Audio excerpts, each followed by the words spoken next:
Hey, welcome to another special episode of the Hills Have Nerds. This is another one of our Nerd Out episodes that we're doing. This is Nerd Out number 3.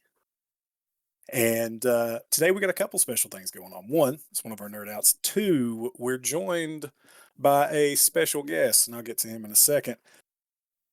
But today we're going to nerd out literature. We're talking about books. Okay, we're talking about books. That's what we're doing. Literature. Yeah. See, that was a literally bit, literature. Yeah, that was a bit. I was pretending to stutter over that, so it'd be funny in the beginning, and then I could do the books at the end. It's like a misdirection thing. These guys are illiterate. That's why Aaron's not here. For anyone at home that thought Aaron couldn't read, Aaron's not here. Book episode, yeah. He said, "I have nothing to contribute." Aaron's he really did in the group chat. No, Aaron's not here because he had to work. He can read, I think. But today you got me, you got Josh, you got Lee. Say hi, Lee. Hey. You got Cody. Hello. And we got a special guest joining us. We got Daniel. Hello. Thanks for having me in the hills. Yeah. Thanks for coming join us up the holler, brother. Yeah. Thanks for making your way down. Absolutely. What a pleasure. What a treat. Thank you so much for the invite. Some of you may recognize Daniel. He's one of the hosts of the Critical Encounters podcast, a show about Marvel Champions and that most critical piece of the game, the encounter sets. They talk about the villains and the modular sets, kind of the challenges you go up against in Fantasy Flight's living card game, Marvel Champions. Huge fan of the show. It's a big honor to have Daniel here with us. And Daniel has another podcast, and that is the Canon Reviewed. Right, Daniel? Yeah. So that's kind of a solo project that I've been doing since I left English teaching a couple years ago. I was a 23-year English teacher. And Lee's an English teacher, too. Yeah. How long have you been doing it, Lee? This is my 14th year. So good. That's great. I really miss talking about books and love that part.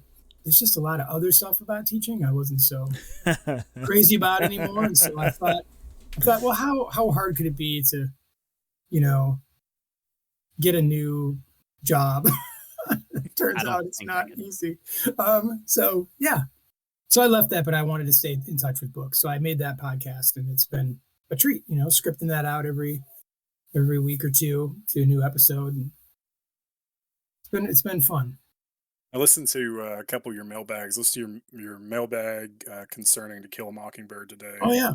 And then listen to your Gilgamesh. Right, I really, really dug it. So I think you and Lee are going to get along really well. Awesome. Cody and I are not English teachers.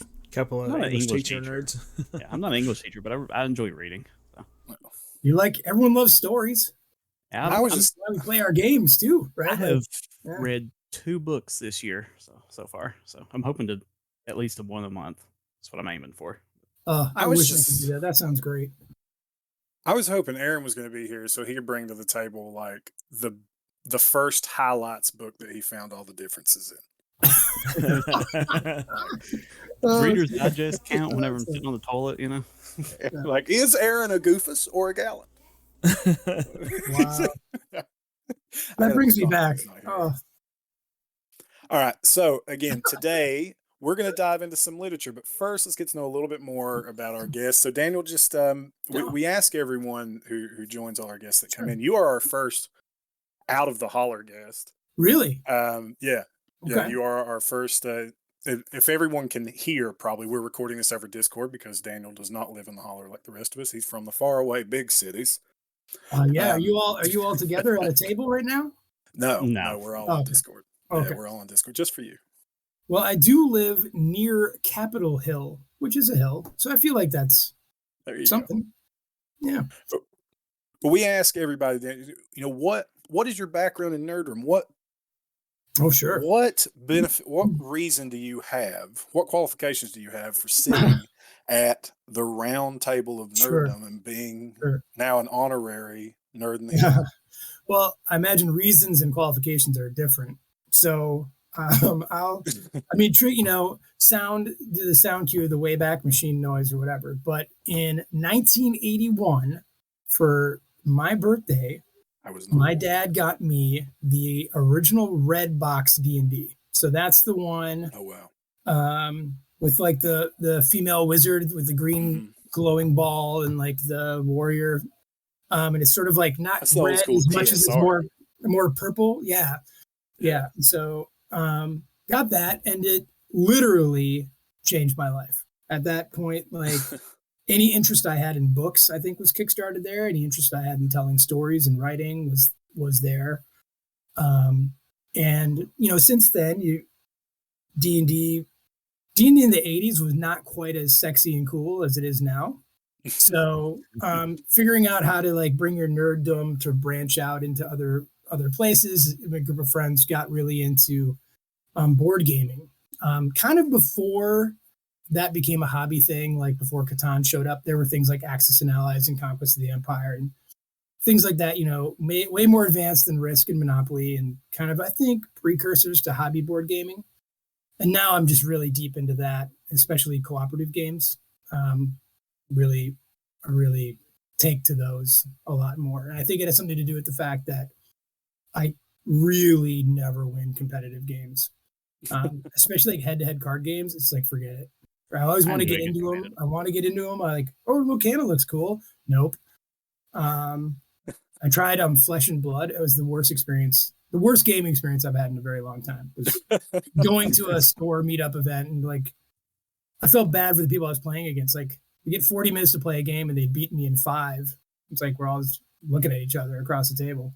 I did that with a Magic draft night one time when I was getting into Magic, and I thought, you know what, I'm gonna get back into it. I'm gonna go to one of these events, and I went down and sat down with this guy. And the draft, for anybody out there listening doesn't know how the Magic draft works, so they give you a bunch of booster packs of whatever the current box is, and you'd open them, you'd take like one out, and then you guys would pass them back forth, and you'd draft out of these booster packs, which is awesome. I love that system, and build a deck out of it. And this kid beat me like I hurt his feelings. Like I thought he was mad at me. Like it felt personal. Really. I love draft too, but I am not any good at it. Never was. Yeah, I'm the same way. It's enjoyable, but yeah, it's it feels like it has some malice behind it when people are just so much more skilled than I am. Oh, he knew. Like, I'd look and I'd lay a card down. He's like, "Oh yeah, that one synergizes with this." He named like 6 or 7 cards, and I'm like, "I've never even seen any of these. I know there's lands.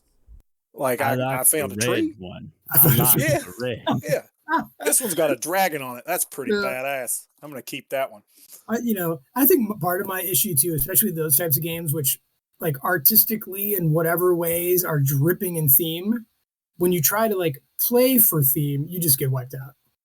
Oh yeah, we played you can't play for fun. Can't play for fun. Yeah, we played a game called Force of Will, and I built a deck and took to a tournament once, and somebody picked it up and they just looked through it. It was like, "Whose bunch of random cards is these?" It's like, "No, that's my actual deck, buddy." Yeah, he thought it was just a random stack of cards. That's fantastic. I found someone's collection. Yeah, that's great. Let's get into the topic today. I know, Daniel, your time's precious, and everybody else's time is precious except mine. Let's get going. So again, listeners out there, we're going to be nerding out about literature. Some of our favorite books, favorite pieces of literature we've consumed over the years. I asked the guys to all bring 2 or 3. And we're just going to kind of round table it and talk about them and our histories with them and our experiences and what we got from it. Maybe a little bit of background about the authors or some trivia that we thought was cool. But yeah, so who wants to start off? Daniel, you're the guest. You want to start?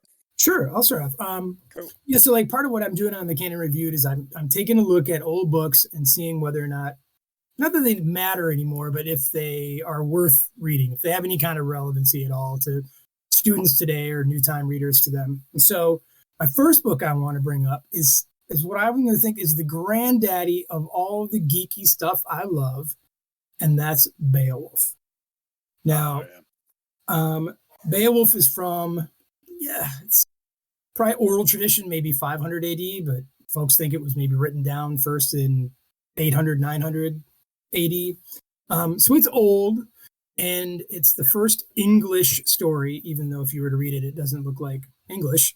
It's Old English, but it's a story of a Viking warrior who goes across the sea to fight monsters and help out his kinsmen. It's sort of in a 3-act structure where he fights first he fights a troll, then he fights the troll's mom, and then it's cut 50 years later when he's the king of his own kingdom, and he's really old, and he meets his doom killing a dragon in the final act. And it's sort of, the epic's about not only heroism and like machismo and all that kind of stuff, but also like the qualities of leadership and like the emotional pushes that make people do what they do, and like the philosophy of action and glory. You're remembered by what you do, not what you say or think or feel. But like it just you think about all the things that we enjoy probably in our nerd lives that are just such direct descendants of Beowulf. Lord of the Rings is of course the paramount, but D&D, so many stories that we love now. I thought you were comparing like us to Beowulf for a second. I thought you meant like we enjoying things in our nerd lives are like the hero Beowulf enjoying these quests. Yeah, we're basically the same person. Like, he was too busy to be too nerdy. I feel like Beowulf. I feel like I am the Beowulf of my life. But I think, we all might, in certain respects, when we think about like what made him become Beowulf, was that for so long he was thought as kind of a less than in his community. And he had to prove himself all the time because no one thought much of him, which is surprising. And it's like sort of hidden in a small stanza in the poem is this thing. But like, those are the things I look for in books. It's like, oh, that's a surprising little twist about Beowulf. Like, I just thought he was sort of a mindless He-Man, but not quite. And like, he holds back when violence isn't necessary, and he takes some crap from this guy named Unferth, and he just kind of smiles his way through it, but then does the job when it's required. And like, you don't cry about it. Like, you just do it. So he's super cool. And that book, most people, they hear Beowulf and they're like, oh, and it's like this most boring thing ever. And you're like, how can a book about dragons and Grendel and trolls and violence and Vikings be boring? But it used to be kind of a yawner until Seamus Heaney's translation of it in like the late 90s just changed everything. And that's what brought me back to Beowulf. And I ended up teaching it to 10th graders. And I just love it. I think it's great. And I owe it personally a lot. So what did he do to it that made it? It's just, I think he just kind of updated the language a little bit. He structured it in such a way that, yes, he's following the lines and he's doing the translator's job, but he's also making sure that the story is active. It used to just be kind of like really long-winded and descriptive and all stuff, but there's like an energy and like kind of a clipped fastness to his translation that's great. Like if you've never read that one, it's remarkable. Lee, Cody, you guys have any? I actually read that one for high school. I did too. Yeah. You might have been in Daniel's class. You might have been in my class, yeah. Yeah, what did you guys think? As students, what did you think of it, and what do you think of it now? I loved it, dude. I thought it was fantastic. Because it was like, hey, we're actually reading something in English class that's not Pride and Prejudice, and this is fun. So the teacher that I read whose class I read this in, she made me read all of Pride and Prejudice aloud, basically, to the entire class, because I was the one person willing to read it. Same, and Lee. Same, and I bet I know who it was. Yep, and but eventually we got around to Beowulf, and I was like, oh, now this is more like it, boys. Oh, yeah. Because I was playing EverQuest and whatever else at the time too, so Beowulf was just right up my alley. I actually enjoyed it in school as well. So awesome. I read. I have kind of a unique relationship to Beowulf. I read John Gardner's Grendel. Such a good book. Before I read Beowulf. Oh, that's interesting. And if no one knows what Grendel is, and it's not one of my books, but it is one of my favorite books of all time. It's not one that I brought. I'll just mention it in passing. It is the tale of Grendel from Beowulf, from Grendel's point of view. And it presents him as this kind of tragic character and it's absolutely phenomenal. And I read that in 6th grade. Oh wow! I think. Yeah. I didn't even know that was a book. Oh, it's amazing. It's truly so something. phenomenal. It's really something. Actually, I believe that our teacher used that to talk about the standard about different points of view and such, because we talked about Grendel as well after Beowulf. Yeah. Oh, dude, it's so good. And I'll link to it in the show notes. And I highly suggest anybody that enjoyed Beowulf and likes just the narrative of the tragic character, that it really kind of humanizes and makes Grendel relatable. It's Deeply philosophical fantastic. book too. It's just really, and I think that book, Gardner's book. I feel like that's a precursor to like the Gregory Maguire type stories, where you take the bad guy of a book or something like that and give them their own story, like Wicked and stuff like that. These complex villains, Mhm. right? I mean, that's your the Paradise critical Lost. encounters. That's right. We love our critical complex encounters villains. thing. Yeah. A well-written villain can make or break many stories. So Yeah. Oh, Absolutely. I think somewhere there's room for just a villain that's just a bad guy. Yeah. You know, sometimes they're just turds, and that's okay.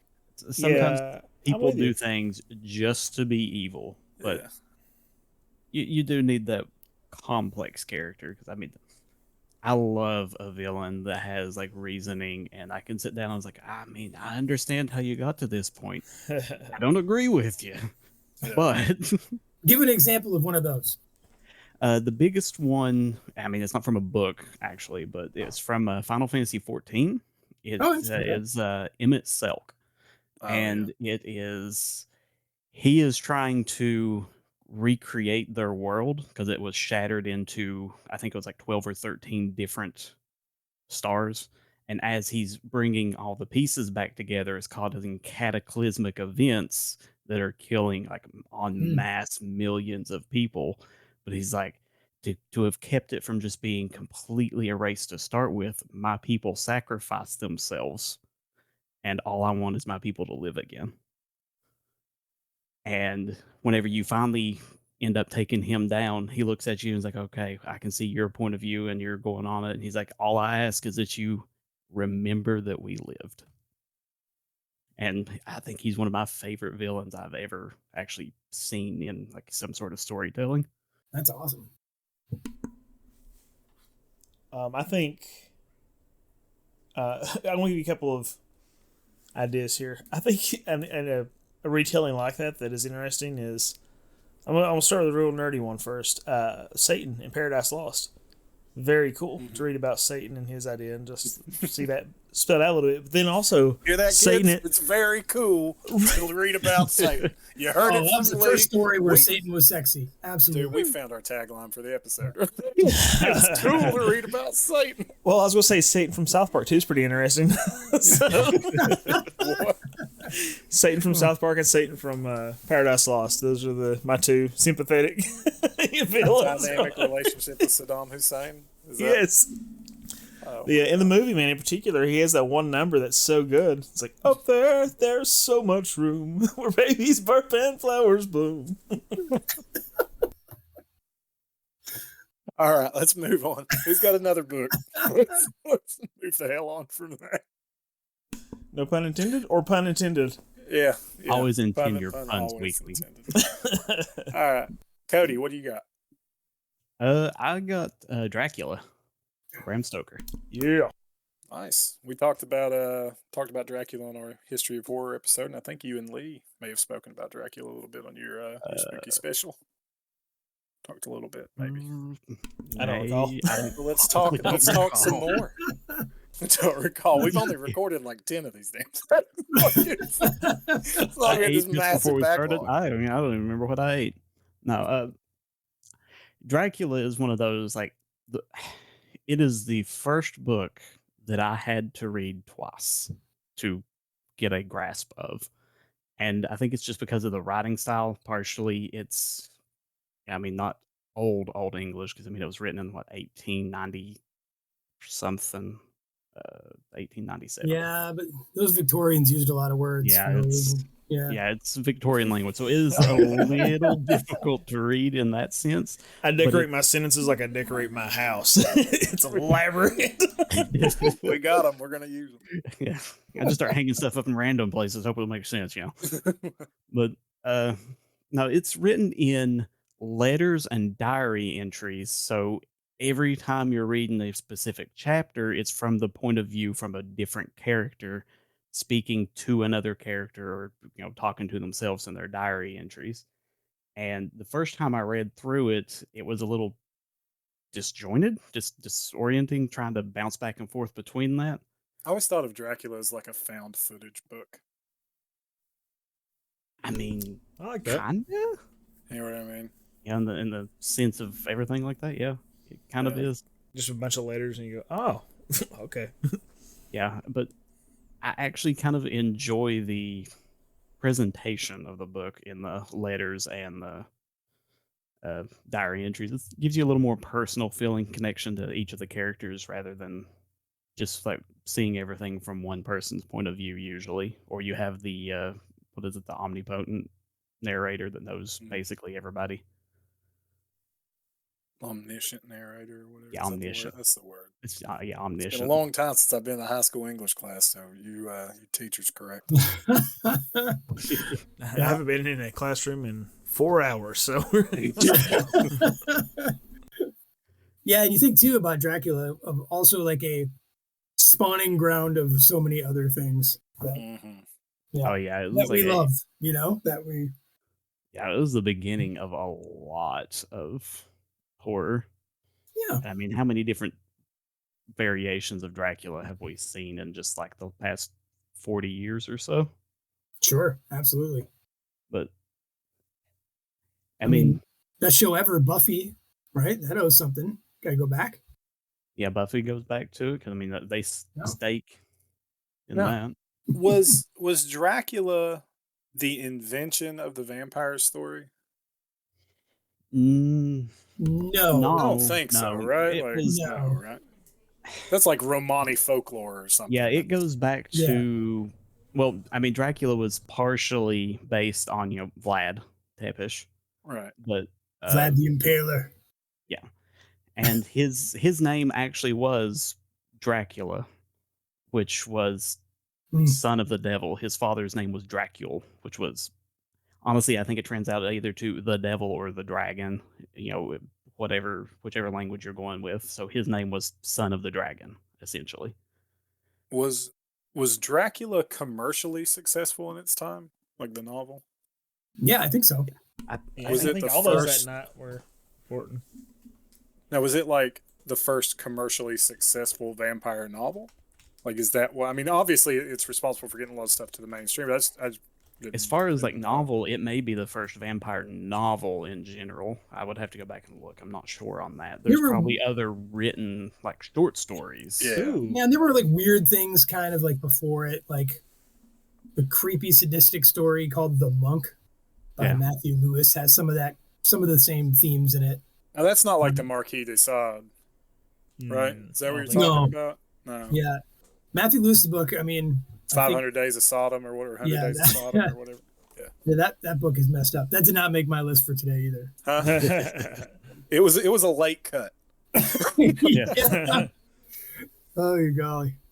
No, Dracula's a great pick. Oh my it has been, probably about 15 years since I read it, so I'm probably overdue reading it again just to refresh myself. But I usually like to read.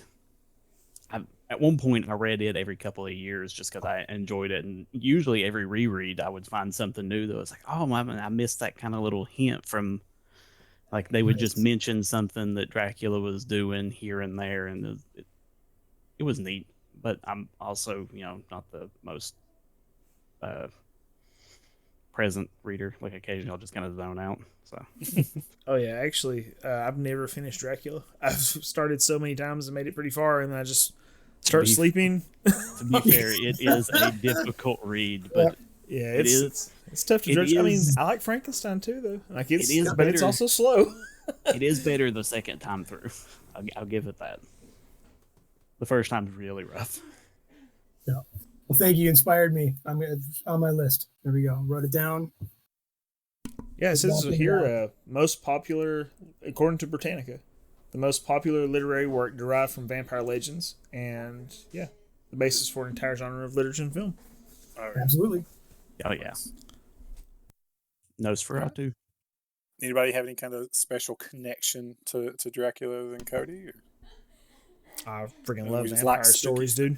Yeah. Absolutely it's love probably them. what made me love vampires to start with. Like whenever I played Magic, I was like, "Oh, vampires, let's go!" All right, Lee, what you got? Okay, so on the back of the Satan talk, I'm gonna. I have two very different books. If we get to the other one, wonderful. If not, no big deal. But I want to talk about making good time. We might. Ecclesiastes is actually the one I want to mention from the Bible, because I actually used to be an atheist at one point in my life, and Ecclesiastes was honestly kind of a soft transition for me into my faith.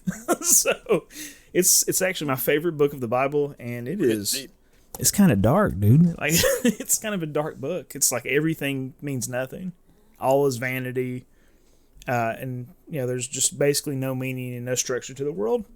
So written, supposedly, the people think it's written by Solomon, who had basically everything, right? Had access to everything. He had all the concubines, all the money.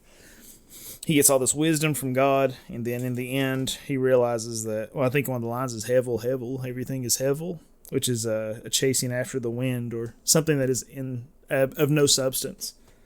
And he talks about how he had all the stuff, I did all the things that have all the stuff, and it was all just vanity, I realized. He's like, and then I tried studying, and I studied, and I realized that knowledge too and wisdom it's all vanity.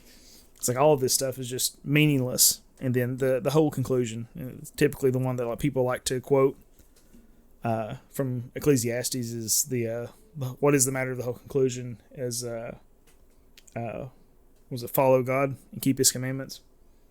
Believing God and keep His commandments is like what he comes to after realizing that everything is meaningless. So, and I was like, all of that sort of like emptiness really kind of fit my atheist persona for a bit, and I was like, man, this guy's got it going on. He knows what he's talking about. And then I was like, you know what, I'm digging this. This is good. So, and it's still my favorite book of the Bible, despite being so, kind of dark and empty at times. And I think part of that, weirdly enough, stems from an interest in the comedian from what was that movie? The Watchmen, dude. Yeah, dude. It's like it's all a joke, and that just is so interesting to me. Just that, and I guess it's nihilism. Just that nihilism. Nihilism. Yeah. What's the line from Always Look on the Bright Side of Life? I don't know. Life's a bunch of shit when you look at it. Life's a piece of shit when you look at it. Yeah. Death's the joke and life's a laugh and death's the joke. It's true. Yeah. Oh, yeah. That's the second song today. Feel like something in the ground. I can't remember. Always remember the last laugh is on you. Yeah. And then it's always look on the right side of life. Yeah. Yep. So the darkness of Ecclesiastes drove you to faith? It drove me to interest, at least. Now, the faith came with the Gospels, honestly. Yeah, but I've seen it described as he was saying any attempt to try and control life is pointless, but life itself is not. Yeah. It's just, what's the point of life is to worship God, keep His commandments, but the rest of it's just like, It's like if you, no matter what you got, wisdom, nothing. Everything leads to nothing. It's all a chasing after the wind, man. Can't take it with you when you die anyway. Yeah. That's wild that a book about worshiping God had a dark chapter where the end of it was, you should worship God. Right. Have you ever read the book of Job? That's wild that was in there like that. That's what a twist. Have you ever read the book of Job? Well, that's fascinating. You're saying the attempt to control the universe, whatever, is pointless or meaningless, but life isn't. I don't really mean to tout my podcast, but the most recent book was No Exit I did, which is existentialism, and oh, nice. That is it.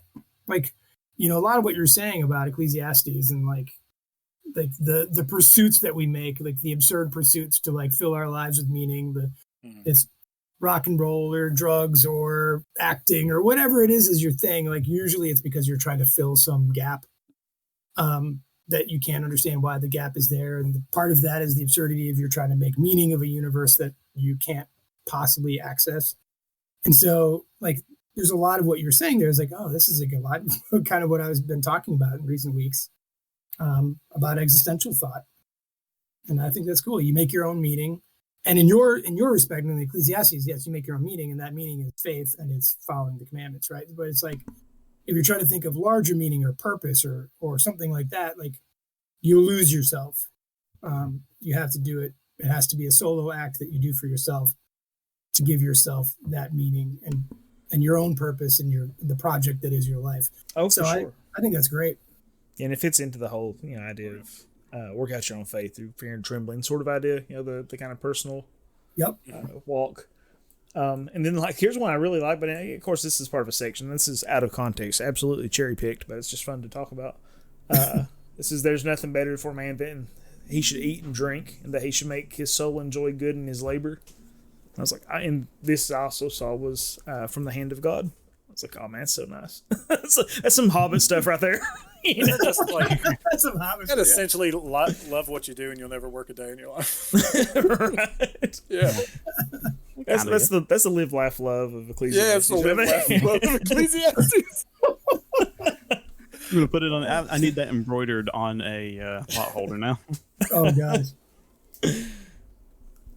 That could be part of your podcast product line, for sure. There we go. Yeah. Yeah. That's my sister's crocheting. Let's go and we'll get her to start making us some. What is the what's the verse in that? What's the number of the verse in that? It's chapter 2, verse 24. Yeah, so we'll just live, laugh, love in quotation marks, and under it Ecclesiastes 2:4. Oh, yeah. And of course, Ecclesiastes is probably most famous for the whole, like, there's a time to live, a time to die, a time to, that part that you hear at funerals or whatever, typically. I don't think I've ever heard that. Isn't it a song by the Birds, too? Probably. A time to live. Yeah, that song.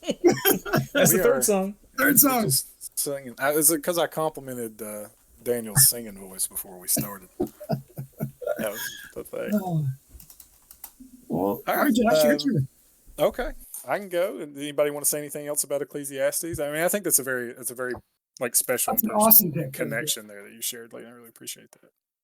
Oh yeah, it's super personal, and like usually, I mean, because in the circle of people talking about faith or whatever, and I like, what's your favorite book of the Bible? I'm like, Ecclesiastes, and everybody's like clutching their pearls, sort of stuff. I like the one where Jesus swallows the puzzle piece, and the man in the yellow hat's got to take him to the vet. That's a Family Guy quote. That's so good. We gotta laugh at ourselves. All right, mine. We can't laugh at ourselves. We can't laugh at anything. Oh yeah, 110%. You'll find the absurdity in everything, man. My favorite book of all time is One Flew Over the Cuckoo's Nest by Ken Kesey, 1962. Ken Kesey, born in 1935 and 2001. Just absolutely famous recluse in his later years, like as far as giving. No, I'm thinking Salinger. I'm not thinking Kesey. Kesey was kind of out there. He so One Flew Over the Cuckoo's Nest, and I'm gonna get into some Kesey here in a second. I got some really just my favorite things about Ken Kesey. But has anybody read One Flew Over the Cuckoo's Nest? Anybody? Oh, yeah. I mean, I'm sure that the teachers have, right? And the movie's great too. I've watched the movie. I've never actually read it. I'm not a fan of the movie. I've not watched the movie or read the book, so I'm looking up a summary right now. Really, Lee? You've never read One Flew Over the Cuckoo's Nest? No, hold on. There's a lot of books out there, man. Yeah, but this one's like an American classic. Like, there's a lot of those too. There's a lot of those too. Yep. This is up there with like Lord of the Flies and Grapes of Wrath and Kill a Mockingbird and Catcher in the Rye and all that. I'd agree with that. I actually have never read the Grapes of Wrath either. The rest have, but Grapes of Wrath is hard to get through. I really liked the other one. The other one people liked to read in high school. What is it? Of Mice and Men? Yeah, the rabbits, George. That's one of my all-time faves. I read that one out loud. I read that one out loud from front to back. That and Pride and Prejudice. Reading of Mice and Men in school, I actually did not care for it, but later going back to it, it's like, what? You appreciate that was, as you age. Yeah. Yeah, it's awesome. Sorry to me derail. being My an bad. idiot in high school. Oh, you good? Yeah. So One Flew Over the Cuckoo's Nest, and it's the story. It's told from the view of this gentleman, Chief Bromden, and he is a Native American man inside an insane asylum, a mental asylum. And this one gentleman, and it's kind of this oppressive atmosphere where this nurse Ratched, kind of rules with an iron fist. There was a gentleman. There's a Tabor. They talk about at one point, and it's told from our narrator is the Chief Bromden, and he deals with the gentleman Tabor, and earlier on in the book that questioned the medicine they're giving them, and he is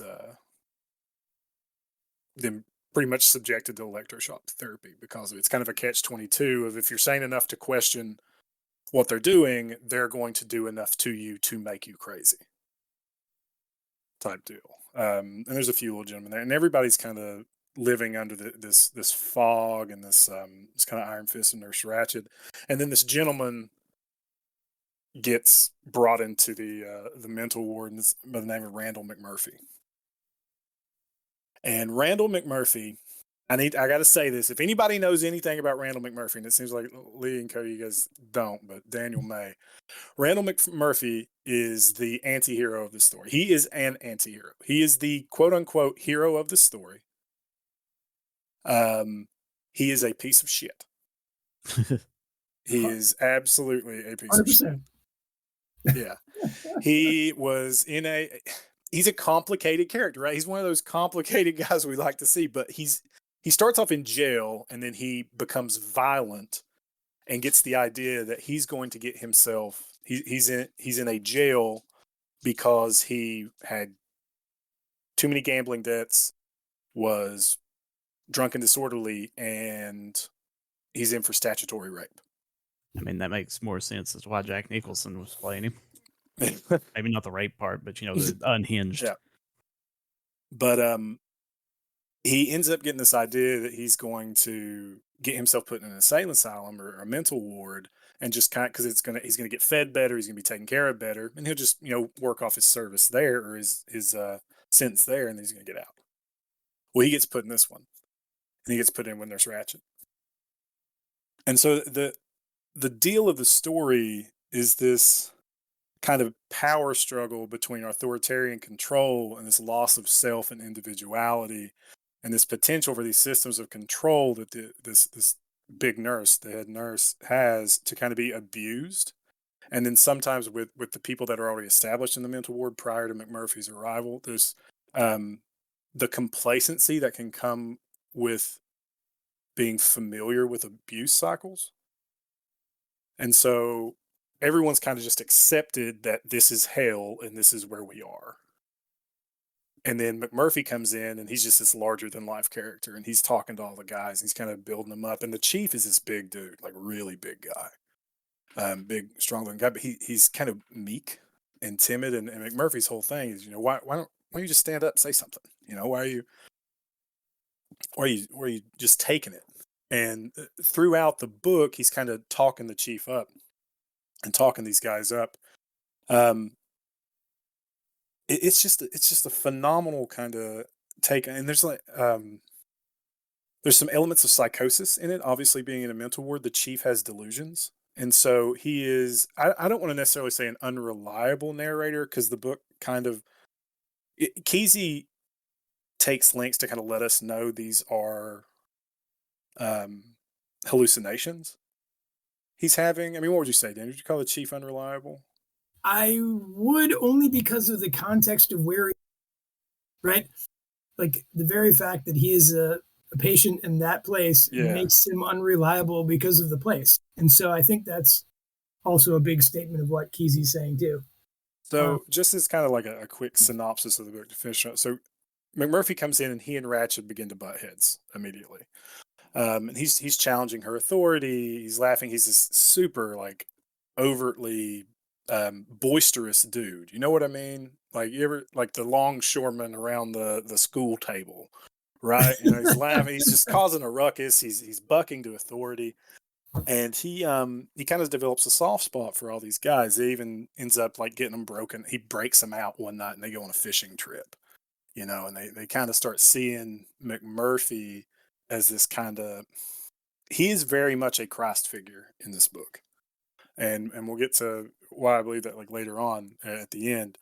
But he kind of has his disciples that he's brought this gospel of kind of standing up for yourself, and you know, you're a man, you are more than what they tell you you are. You are more than a meek crazy, right? And he continues this on and just continues to butt with Ratchet, and it eventually kind of breaks down to Ratchet starts subjecting him to electroshock therapy. And he never wavers. Like the whole thing is he never wavers to electroshock therapy. Like he's like, all right, if I gotta go, let's go. But you can tell, the chief can see, as our narrator, that he's starting to, every time she mentions it, hey, you gotta go do your stuff. His face kind of like tightens, and you can tell like it's kind of, he never like really lets it show to the guys. And Ratchet is just a non-sympathetic character at all. She's the kind of the evil just for the sake of evil. I feel like she's portrayed as in this book. I don't remember ever having like a sympathetic bone for her. I definitely heard of Nurse Ratchet before I had heard of this book. Yeah. So I mean, she's almost a type, right? Like she's. So it eventually he continues to undergo these lobotomizations, and it gets to the point where they went on the fishing trip, and this one boy, Billy Babbitt, I think's the character's name, Billy Babbitt. He's played by Grima Wormtongue. But he has this kind of sexual encounter, he starts having these kind of sexual feelings or these issues, and she essentially bullies him into killing himself. And McMurphy in that moment kind of loses it, and he's been beat down. She had pulled him off the ward for a while and then brought him back. And when he came back, everyone saw him as like a shell of himself because she was trying to separate that from that. And then he lost it in that moment. He found out Billy had killed himself, and just attacks Ratchet. Finally attacks her. Like it's very similar to the 300, where if you can make the god bleed deal. Like he doesn't kill her. He doesn't beat her up. He rips her blouse open and just shows her breasts to everyone. And she takes care to kind of present herself as prim and proper, and it kind of showed the men on the ward that, hey, she's a human being, she's a sexual being just like us. He's not a god. This is a woman with parts. And then there's some gray area there too, but with that he ends up essentially being lobotomized. Like he gets taken away, and we don't really ever see him again. But it inspires the chief to go back to our Chekhov's gun type deal. This big like water fountain panel thing in their room, and kind of lift it. He's been trying to lift it the whole time, and he felt so meek and so weak. And McMurphy kept trying to egg him onto it before everything happened. And then eventually it ends with the chief lifting that up and kind of shattering the glass and breaking out, just leaving, running off. And I didn't do a synopsis justice there. Oh, you did. It's great. I mean, so much of it is just like, the over the top shenanigans of McMurphy that. Yeah. He even has he has a white whale on, like when he comes in, he's got these playing cards with like naked girls on them. He's got like a white, like he's just the cool guy, everybody sees him. Yeah. Obviously he's in jail for statutory rape. He's not a cool guy, but to these dudes, in 1960s mental ward, he's like the best. Like this guy's amazing. I mean, he's a trickster god too, and he's like, he fulfills so many roles, and you're right about the Christ thing. And he has and it's so like on the nose.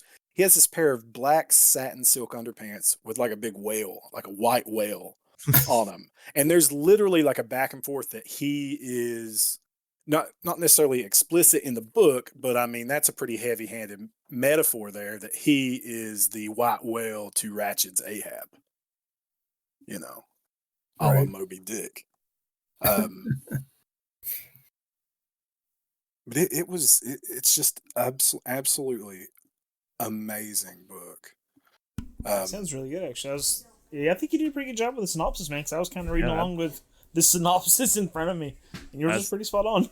I think I probably need to read it. It sounds awesome. Never had, so. It's my favorite book of all time, and it tackles so much. Literally, one of my biggest fears is that loss of individuality. I very much pride who I am as a person. Sure. I don't consider myself a Randall McMurphy, right? I could probably find a better role model than that. But Randall McMurphy's a complex character.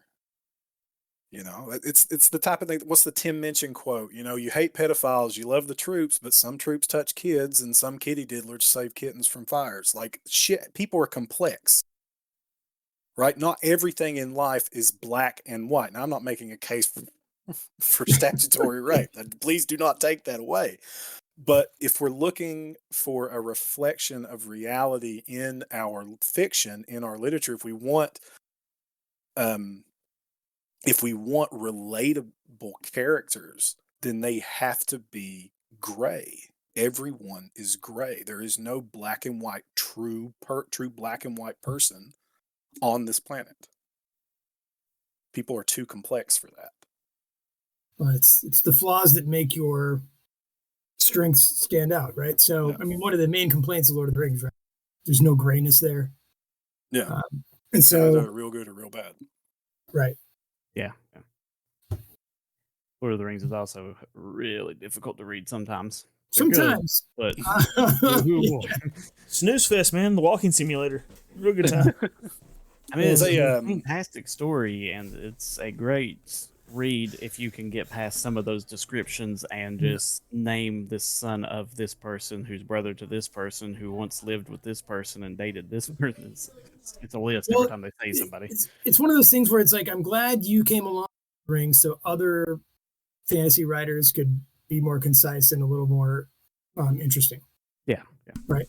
But we owe it all to you, and we recognize that, but I still love the story. There's better ways to tell stories, maybe. I want to share one thing about King Kesey, and please we can move on to something else. But it's I love it, and I've been meaning to read this book and I haven't. So King Kesey wrote this novel. So he used to be an orderly he was a night shift orderly in a mental ward. That's where he kind of got the idea for it and a lot of his inspiration. But he wrote it while he was participating in a government-funded LSD study. Nice. And then afterwards, he started having acid parties, and they went on, and he and some friends went. I believe author friends. I'm not 100%. Yeah, he's part of the Beat generation. That's Kerouac and all that. Kerouac and all them, yeah. Big Sur, all that stuff. I love Kerouac too, by the way. Talk about a weird read, because dude didn't know what punctuation was. Like, his grammar is amazing. So he went on this like LSD fueled bus trip, and Tom Wolfe wrote a book about it. It's called The Electric Kool-Aid Acid Test. What a name. Yeah. And the trip, he said they took the trip to encourage people to become enlightened through hallucinogens, to open your mind, the MDMA and stuff like that. The Hills Have Nerds does not condone the use of hallucinogens. We just want to say that we don't encourage people to go out and use drugs. But if you find them, I don't know what I can do. Check under your local bridges, kids, or don't. Scour the hills and eat every mushroom you can find until you have a good time. Or die, it's one of the two. You're gonna die or have a real good time. Do whatever you're gonna do. We're not your real dads. I seen a thing where somebody was talking about mushrooms, and I was like, "You can eat this one; it tastes like steak." That one made made Dale see God for a week. That one just killed Jim instantly. Oh, God. At the end of this bus trip, so they filmed. So the whole point was to encourage enlightenment and to publicize Kesey's new book, Sometimes a Great Notion, which I admit I haven't read and I need to. But they shot footage and stuff. And at the end of it, they were all so high, like all the footage was just completely unusable. It's just so useless. And I just thought that was fantastic. There's also like a little kind of a darker allegory to women in power, this kind of cautionary tale, which I kind of is a fault to the book to me. I think. Like I agree. I'm glad you said that, but yeah. Where your primary antagonist is. I mean, I don't think there's anything wrong with having an antagonist who's a woman. Again, we have multifaceted characters. Sometimes women are bad. Sometimes men are bad. Sometimes gay people are. Like it's everybody has a capacity for good and evil. Like it's a thing. Everybody can be multifaceted. That's what Satan said on South Park, dude. See? Yeah. I mean, really, that's if you take anything from the Hills Have Nerds kids, it's that we agree with Satan. Yep. No, it's when she sort of straddles the line of representing systems and also femininity as opposed to masculine agency or whatever. You weakened her by showing that she was feminine. Like that was how the final blow was struck. Right. And that's not the greatest message in the world. It's great. It's a great message of empowerment in that moment, vacuum. In that context. But in that context, yeah. Well, we're not exactly like, it's not something I want my daughter to take away from. Like, you know. That's interesting. There's apparently some queen, I can't remember who it was, in history who would step out into the court, right, and would bare her breast. I can't remember which one it was, but it was like a sign of power for her. She was like, here's my boobs. And everybody just shut up. And that was the thing. I mean, I can't blame them. Yeah, like I want to Google that while we're sitting here. Good to be the queen.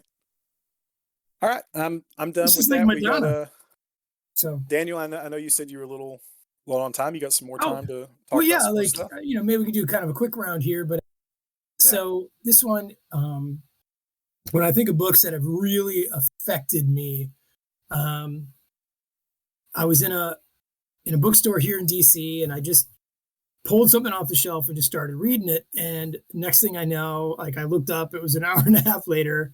I was 2/3 through the book, and I just was transfixed. And that is The Year of Magical Thinking by Joan Didion. And so the story, it's a nonfiction piece, and it's about the year in which she lost her husband, John Donne, or Gregory Donne rather, who's a famous author too, and her daughter gets sick, like really, really ill. And so like it's the chronicle of her trying to deal with it, and how to like make sense of just sort of continued senseless tragedy and ill fortune. And the thing that made me just blown away by this book was the tone of it. So whenever I, tried to teach kids about tone or what that even means and what voice means, there's something incredibly like analytical and robust talks about this book, where she's trying to take loss and turn it into an understandable thing, right? So chapters on like, so when John, when her husband had his heart attack, what had happened, what was happening to his body at that time, where vessels doing and just like that kind of writing where it's just like, I need to step away and treat this as maybe even something that didn't even happen to me. And that's what, the magical thinking is sort of if you can know a thing, it empowers you to stop it almost. And it's just so beautiful. I've never, ever read anything like it. So that's my number 2 for sure. Yeah, I was looking that up just now, dude. That looks incredible. That sounds like it'd be really easy to teach tone with that, Mm-hmm. New book for the curriculum. Yeah. Yeah, and she's a brilliant writer, and just So that's I'm sorry, Daniel. I didn't mean to cut you. No. That's just. I mean, it's just. I hope folks look it up. It's. Yeah, and I'm going to link to all these in the show notes. So again, show notes are in our details. They'll be underneath kind of the episode synopsis guys on Spotify, and then we link to stuff when this goes up on YouTube. It'll go up on YouTube a little bit after it goes live, maybe a little depending upon where we're at in the YouTube rollout. But there'll be links to all these books in the show notes if you're interested. Awesome. I can speed around mine real quick too. My second one. You jump in front of Cody. Cody, you cool with that? You No, need go to ahead, rush Cody. tempo? I'm good. I'm good to wait. Go ahead. I'm good. You sure? Yeah, I got. That's my second one. I was going to go with Stephen King's It, and it is probably his second longest individual novel. You know, right behind The Stand, if you don't consider the 3 parts of The Stand individual books and just as a whole. Because I mean, I think it was published like that anyway. But I feel like it's a better written book than The Stand. He's not as long winded in this. I mean, it still has some of the parts, but the book itself is a kind of like a coming of age story for these kids. Because I mean, I think they were all like 11, 12-ish in the book as they're growing up around a bunch of mainly indifferent adults, and like they're showing that they have to deal with their problems all on their own. And it's also like a psychological type deal because I mean, Pennywise in the book can take the form of whatever they're most afraid of. Typically, it comes off as a clown first, trying to be friendly. I mean, they can still tell, there's something wrong with said clown, but it's trying to lure kids in a little bit because, it feeds off of them and it wants them close. But it's mainly just character driven is the book. And I love that about it. There's so many well-written characters in it. Yep, I agree with you. He can just eat up a story with those that come in of age stuff with those characters. Absolutely freaking brilliant. I argue he's a character writer and not a horror author. I would agree. I feel like, I don't know that people know that. Like, every one of his books is so brilliantly character crafted. Like, I remember Christine is one of my favorite books because of. Honestly, I think at this point, the majority of the character.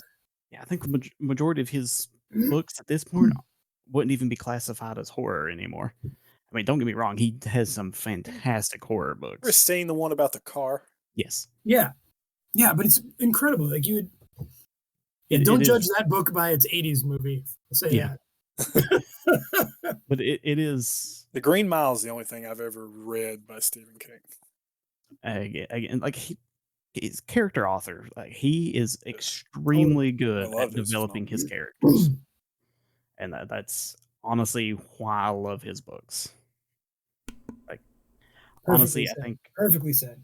11/22/63, I think, is probably like my favorite book he's ever written. But I had more of a connection with it as far as like reading through and like the character development and everything. That's the reason I didn't sleep in 10th grade. Yeah, hands for sure. I mean, Mom was watching the old 90s miniseries, and I, like 6 years old, snuck in and sat under a table and watched it with her, and that she was not happy with that, but because then I was afraid of the shower drain for a little bit. Yep. Fantastic. Lee? So on the opposite end of Ecclesiastes, I want to mention The Ultimate History of Video Games by Stephen Kent, and it has such a lame title. That is such a bad title. But I got the audio book. What's it called again? The Ultimate History of Video Games. Okay. That's awesome. That's pretty lame as a title, man. Yeah. This book is brilliant. It's so good. But it's actually it's all nonfiction stuff, and it's an account of where video games come from, like a history of video games, really, up until about the Xbox, the original Xbox, and it blew my mind how good this book was and how good the stories were in it. Yeah. But there's that, and there's also part 2, which was also very good. But I mean, just from a title, because I'll be honest, as a literature person, it's like you see a title like that and you go, "That's disgusting." But yeah, and I mean, but to start listening to it, just because I was like, I was looking for video game books at the time, and there's a lot more video game books now than there used to be. This one was brilliant. It surprised me, so it's one of my favorite books, actually. I mean, I need to look that up. Yeah, going off the title, it. Right. It's a little difficult to find that occasionally, but you have like a like a favorite excerpt from it, like a favorite little piece of info that it I do, but it's rough. What is it? Okay, so Alan Bushnell from Atari, they were trying to sell Atari, or Magnavox wanted to buy Atari. And Atari was like the startup, the little group of people out in Silicon Valley, right? And they're a bunch of hippies smoking pot and making video games. It did kind of a terrible job with it, but they were making so much money. And Magnavox was like, well, we want a piece of that.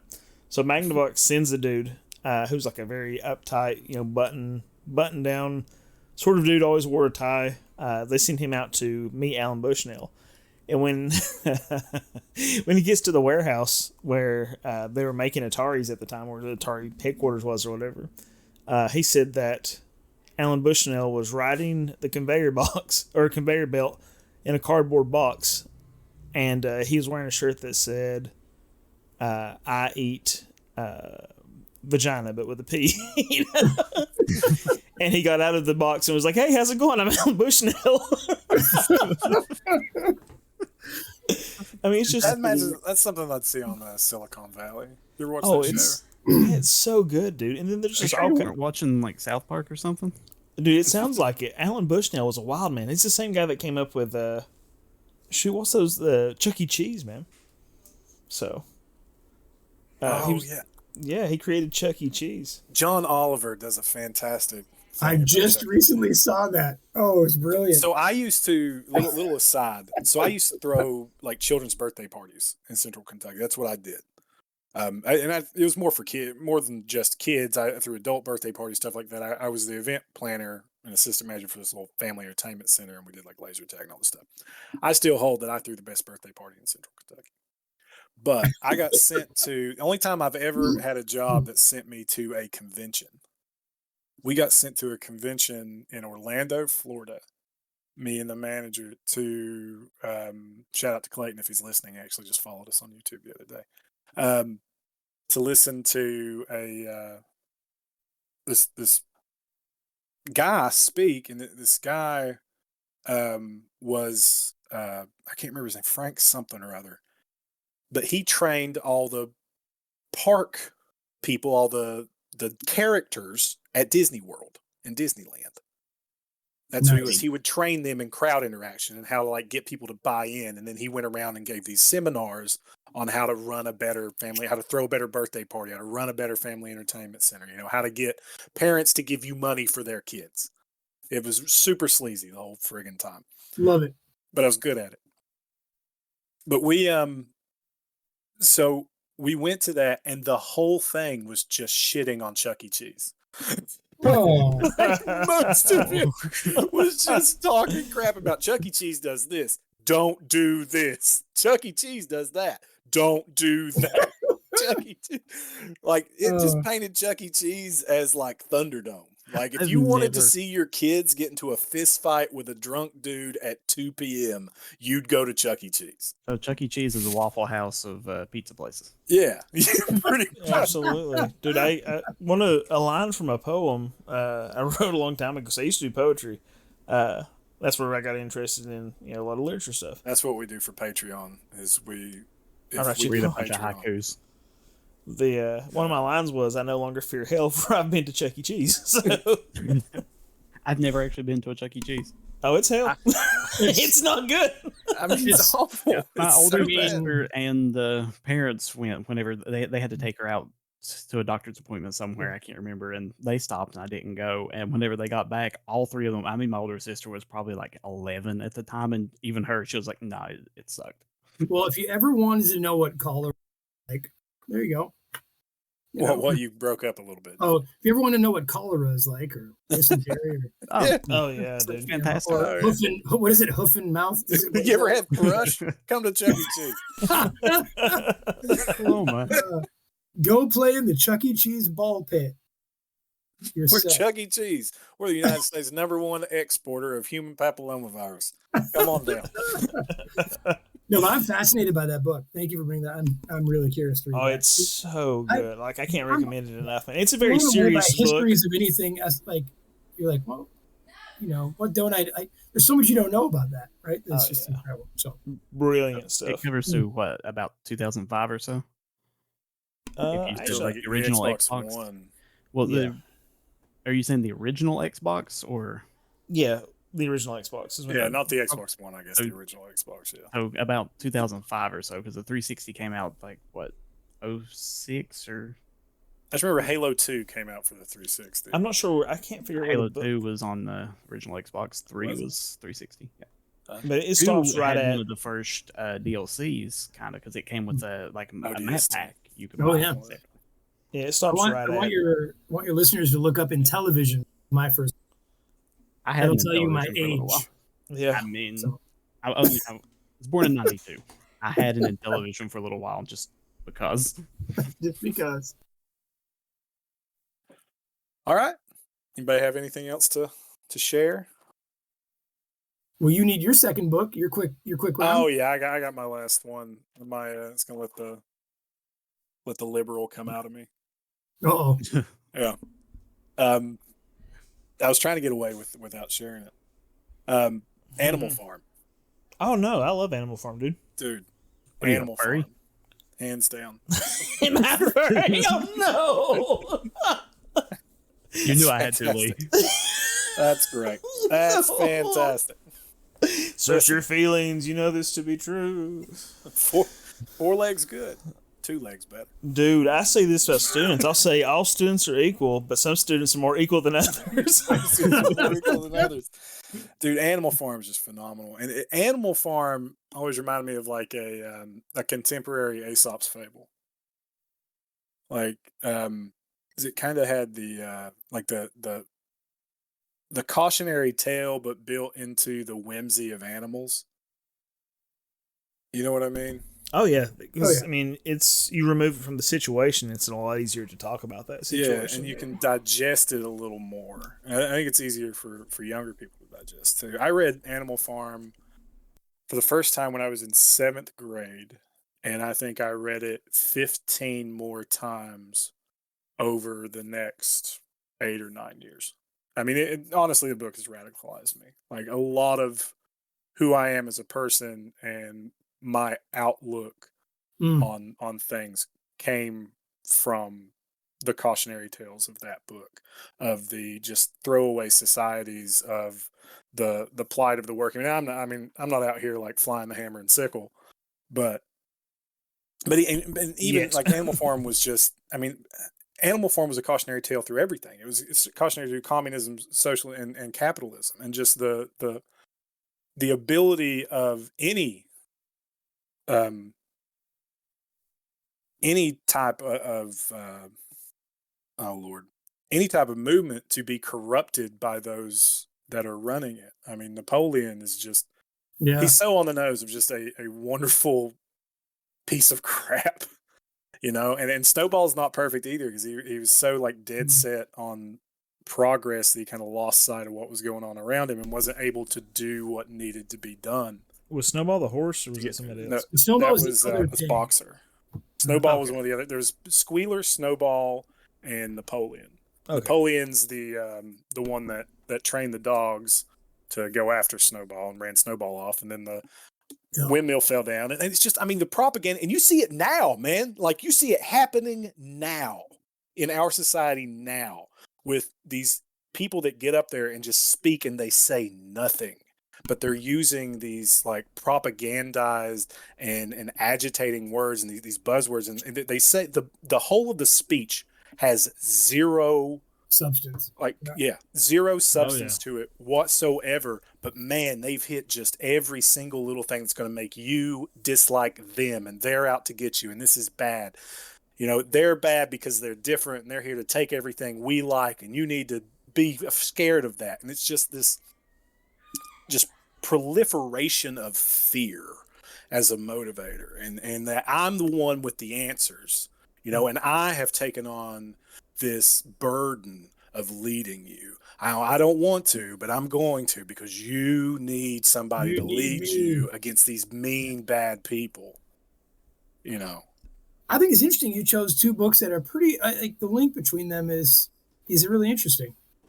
Like the sort of authoritarian fear and the ease with which like the individual sublimate a corrupt oppressor, that Yeah, it's interesting. So absolute power corrupts absolutely, right? You know, Certainly. Yeah. Yeah, and again, I mean, call me a radical, whatever you want. I'm slightly what's that from Parks and Rec? I'm slightly to the left of Leon Trotsky. You know,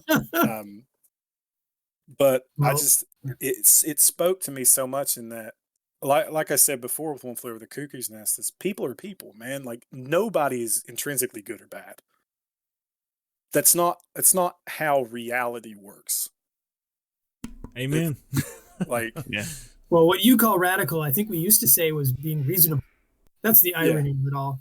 Oh, it's not. No. Being reasonable is being radical now. Exactly. Exactly. We used to say, "Oh, that makes sense." Nope. But yeah, golly, Animal Farm, just absolutely great phenomenal, pick. absolutely amazing book. And that book comes around at a time when your brain and your soul is ready for that kind of expansion, right? Like that. Yeah. I always fear of that book, and we're running low on time, so I'm going to wrap this up.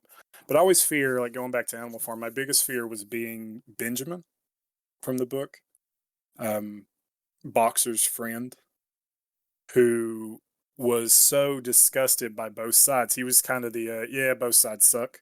I quit person. Yeah. Where he would he was just apolitical, and it was kind of the dangers of not picking a side, because by the time the side that was real bad, and I mean, you know, quote unquote real bad, Napoleon worked Boxer to death and eventually sold him for glue, because Boxer was the kind of the blinded worker bee that was just, he was there for the cause. He would work himself to death. He was ready, you know, like, I agree with what you're saying. You're right. He was eating all of it. He was drinking the Kool-Aid, man. Yep. And as soon as his usefulness ran out, he was done. He had one final useful part to play, and that was to be minced into material.